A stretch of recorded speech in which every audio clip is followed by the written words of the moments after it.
स्वास्थ्य बीमा ज़रूरी है, लेकिन इसे खरीदने का क्या तरीका होता है, और आप जब ईएमआई जैसे ऑप्शन चूज करते हैं अपने प्रीमियम के पेमेंट में, तो किन बातों का आपको ख्याल रखना होगा, इन सब पर बात करने के लिए मेरे साथ जुड़ रहे हैं हमारे खास मेहमान नवीन राज शोपन, फाउंडर मेंबर हैं फाइनेंशियल स्केचर्स में और बीमा का एक लंबा अनुभव लेकर आए हैं हमारे साथ। थैंक यू सो मच नवीन जी, आज आपने वक्त निकाला मनी 9 के लिए। तो सबसे पहले हम शुरुआत करें, अब परिवार के लिए एक बीमा जो है ये कितना इंपॉर्टेंस रखता है और इससे बिल्कुल भी कॉम्प्रोमाइज नहीं करना चाहिए, और कितना कवर एक फैमिली के पास होना चाहिए, आप क्या सजेस्ट करते हैं? नमस्कार प्रियंका जी। स्वास्थ्य बीमा आज की तारीख में एक नेसेसिटी बनती जा रही है। पोस्ट पेंडेमिक जो लोग इसको नहीं समझते थे वो भी समझने लगे हैं, और आगे से स्वास्थ्य बीमा के लिए क्वायरीज सभी के पास आती हैं कि हमें लेना चाहिए, कितना लेना चाहिए, किन से लेना चाहिए। तो जैसे अभी आपने पूछा कि इसके कुछ पॉइंट्स हैं जो हमें मैटर करने पड़ते, जो हमें फोकस करने पड़ते हैं कोई भी स्वास्थ्य बीमा लेने से पहले। हम कौन सी तरह की पॉलिसी चाहते हैं, इंडिविजुअल पॉलिसी चाहते हैं या फैमिली फ्लोटर चाहते हैं। उसके अलावा हमारी एनुअल इनकम मतलब सालाना आय कितनी है, उसका मिनिमम 50% हमारा हेल्थ इंश्योरेंस स्वास्थ्य बीमा होना जरूरी है। उसके अलावा हम कौन से शहर में रह रहे हैं, शहर में अलग अलग शहर में category A, category B, category C की कैटेगरीज हैं सिटीज़ की, उसके बेसिस पे मेडिकल इन्फ्लेशन बहुत हाई और लो है। तो हमें ये देखना भी बहुत ज़रूरी है कि हम कौन से शहर में रह रहे हैं। उसके अलावा हमें ये देखना ज़रूरी है कि क्या कोई ऐसी डिजीज़ जो क्रॉनिकल डिजीज़ हैं जो हमारी फैमिली से हमारे साथ आई हुई हैं, जैसे हाइपरटेंशन या डायबिटीज़। तो उसके बेसिस पे भी हमें स्वास्थ्य बीमा का चयन करना पड़ता है। तो ऐसे ही बहुत सारे पॉइंट्स हैं जिसके बेसिस पे हमें चयन करना पड़ेगा कि हम ज़्यादा से ज़्यादा, बहुत सारे लोग इसको जैसे मैंने अभी बताया है कि 50% मेरी सालाना आय, बट अगर मेरी सालाना आय ही कम है तो मेरा इंश्योरेंस कवर या हेल्थ इंश्योरेंस मेरा कम रह जाएगा। तो राइट। उस सिलसिले में हमें ये देखना बहुत ज़रूरी है कि जितनी भी मेरी हार्ट की प्रॉब्लम आज की तारीख में, हार्ट बाईपास होता है, उस बाईपास में मिनिमम कॉस्ट मेरे पसंदीदा हॉस्पिटल में कितनी है। तो इसे हम कहते हैं कि आज की तारीख में 5 लाख रुपए में एक बाईपास हो जाता है अच्छे शहर में।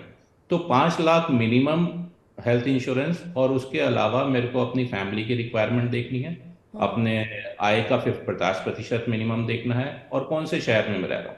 और नवीन जी, आय की जब बात आती है और जेब पर जब बोझ आता है ना, तो हम सब ऐसे ऐसे ऑप्शंस ढूंढना चाहते हैं कि जहां हम थोड़े से हमें आसानी हो पेमेंट करने में, और इसीलिए जो प्रीमियम का पेमेंट आप मंथली भी कर सकते हैं, ये सभी बीमा कंपनी अब आपको अलाउ कर रही हैं। आप मंथली पेमेंट चूज़ कर सकते हैं, आप क्वार्टरली यानी 3 महीने में कर सकते हैं, हाफ ईयरली चूज़ कर सकते हैं। तो क्या आप प्रीमियम को अगर कोई अफोर्ड नहीं कर रहा है, उसे ईएमआई में ब्रेक करने का ऑफर देते हैं, कहते हैं कि आप ईएमआई में ब्रेक कीजिए, क्योंकि ये बहुत ही मस्ट है जो आपके पास होना चाहिए?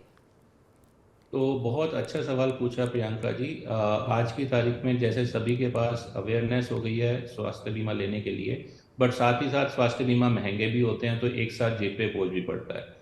बट लेना जरूरी है, तो उसके क्या क्या विकल्प हो सकते हैं, जिसमें अभी आपने ही बताया है कि हाफ ईयरली, क्वार्टरली और मंथली, मतलब सालाना और 6 महीने या 3 महीने या हर महीने के हिसाब से हम उसकी प्रीमियम दे सकते हैं।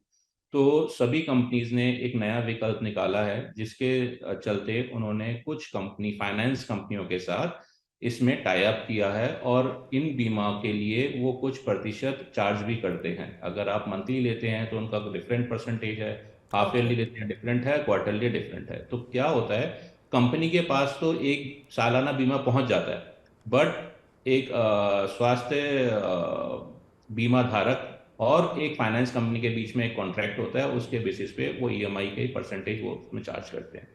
ओके, तो बिल्कुल वैसा ही हुआ जैसे कि हम जब होम लोन लेते हैं तो वो रकम जो है वो बिल्डर को दे दी जाती है, फिर बैंक या फिनेंस कंपनी और कंज्यूमर जो है जुड़े रहते हैं। अब ये बिल्कुल। ईएमआई वाला जो बीमा प्लान है ये काम कैसे करेगा नवीन जी? क्योंकि मुझे ये लगता है कि हम साल में एक बार देते हैं और पूरे साल का ये एक कवर है किसी के पास। अब जब मैं मंथली इसको दे रही हूँ, तो क्या जो इसकी क्लेम लेने की प्रक्रिया होगी वो वैसे वाले बीमा से अलग होगी जिसमें मैं ईयरली पेमेंट कर रही हूँ? तो जैसे अभी आपको मैंने बताया कि कंपनी के पास, स्वास्थ्य बीमा कंपनी के पास सालाना पहले ही पहुंच जाता है पूरा ओके। प्रीमियम।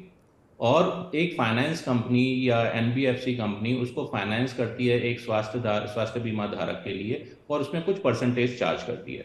काफ़ी कंपनियों ने ऐसी छोटी छोटी फाइनेंस कंपनियों के साथ टाई अप किया है, और उसके बेसिस पे कंपनी डे वन से पूरा ही कवर होता है, जैसे एनुअल प्रीमियम की तौर पर होता है।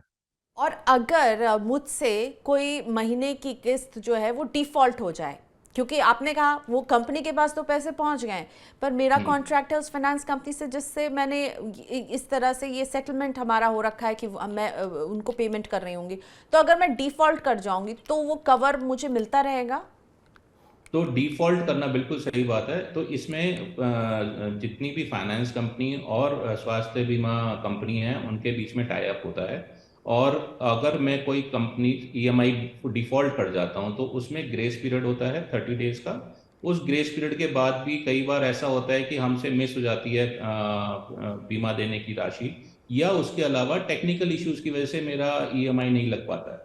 तो in that case EMI option अच्छा तो है, सहूलियत तो है, बट इस सहूलियत के साथ साथ इसमें खतरा भी बना रहता है कि मेरी अगर किस्त पूरी नहीं गई तो मेरा बीमा उसी टाइम लैप्स हो जाएगा।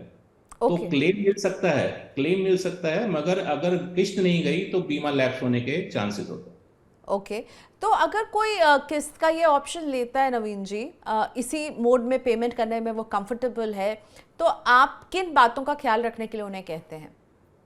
तो हमें ये बात जरूरी देखनी है कि क्या हमारी महीने की, हाफ ईयरली या क्वार्टरली जो भी किस्त कट रही है वो टाइम से कट रही है। उस टाइम पे हमारे अकाउंट में पैसा बना रहना चाहिए जिससे वो टाइम से कटे। इन केस अगर वो नहीं कट रही है तो इमीडिएटली अपने एडवाइज़र से या अपनी कंपनी के थ्रू कांटेक्ट करें और उसको पैसा दे के कंटिन्यूशन में कराएं।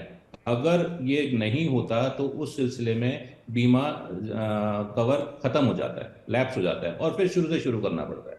हम्म। तो बेसिकली आपको इस बात का ख्याल रखना है कि आप उसे कंटिन्यूटी उसकी बरकरार रखें, ब्रेक बिल्कुल ना हो। अगर नवीन जी, अगर कोई आके आपसे कहता है कि मैं जो हूँ एक मुश्त प्रीमियम देने की पोजीशन में नहीं हूँ, मैं चुनना चाहता हूँ कि मैं इसे ब्रेक करूँ, तो क्या आपने बताया कि क्लेम की प्रक्रिया में कुछ भी अलग नहीं होगा, कवर आपको पूरे समय में मिलेगा, आप सजेस्ट करते हैं as an expert, as an insurance के जानकार, आप सजेस्ट करते हैं कि हाँ आप ब्रेक कर लीजिए, या आप कहते हैं कि आपको एक साथ पेमेंट देने में ज़्यादा फायदा होगा? दोनों में अंतर बेसिकली क्या है?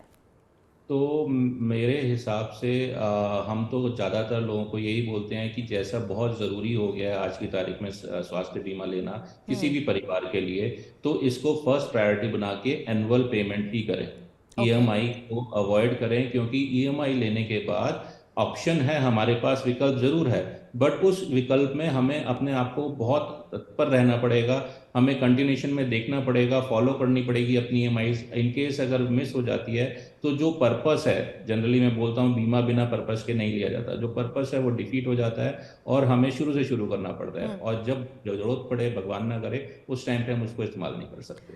अच्छा, एक टेक्निकल शब्द आपने यूज़ किया था, आपने कहा था कि आपको क्लेम मिलेगा लेकिन बीमा लैप्स हो जाएगी, इसको थोड़ा सा हमें एक्सप्लेन कर देंगे?